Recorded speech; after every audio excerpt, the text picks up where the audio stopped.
content de vous avoir rencontré. Et donc, comme on peut dire dans cette interview de toute cette beauté qu'on peut voir, de cette verdure, qui est notre pays, le Congo, donc on peut voir qu'il y a beaucoup d'exploitation. Très bien. Par rapport au pétrole. Nous avons beaucoup de matières premières dans ce pays et nous pouvons compter que nous sommes un pays bien avancé, mais malgré l'exploitation, on ne marche pas et il n'y a pas tellement de gens qui sont doués dans cette affaire pétrolière.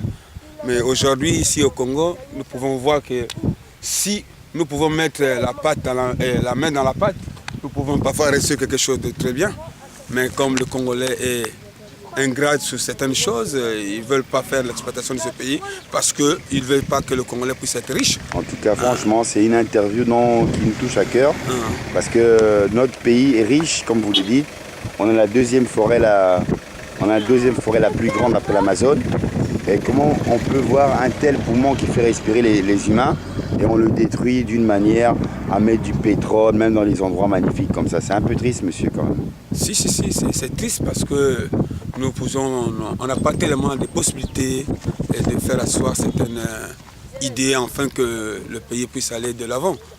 Si on avait quand même des responsables qui pouvaient avoir les idées, l'effort de faire quelque chose dans le pays, on pouvait avoir des entreprises, des compagnies qui pouvaient refabriquer encore quelque chose, qu'on peut prendre le pétrole, amener en Europe.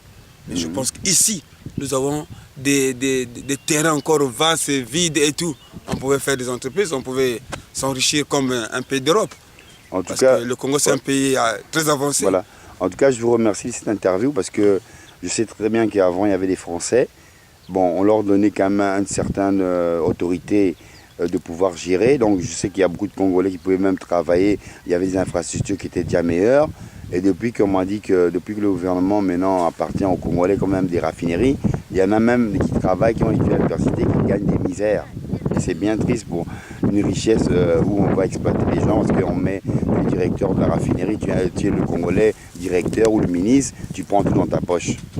Oui, mais c'est ce que nous sommes dans le devoir, que ce soit des ministres, que ce soit des directeurs centraux et régionaux. Ils peuvent se dire que, bon, comme il est nommé, il se dit que ça lui appartient, le ministère lui appartient. Or, il sait bien que le ministère appartient aux Congolais. Voilà. Ça n'appartient à une seule personne. Maintenant, aujourd'hui, si nous pouvons voir un ministre, aujourd'hui, il s'engage de faire quelque chose dans son ministère, en tant que dans son droit, moi je pense que le pays ne peut pas souffrir. En tout cas, aujourd'hui, vous allez dans l'université, il y a des gens qui ont essayé de lire et faire beaucoup de choses. Bon, aujourd'hui, c'est des chômeurs. Et des gens qui sont après la ville, vous passez dans les campus des gens qui ont vieilli dans les hôpitaux, les gens meurent. Les gens meurent tout le jour. C'est vraiment, voilà. Bonheur dans cette interview. Je vous remercie de cette interview, parce qu'on n'a pas beaucoup d'autonomie.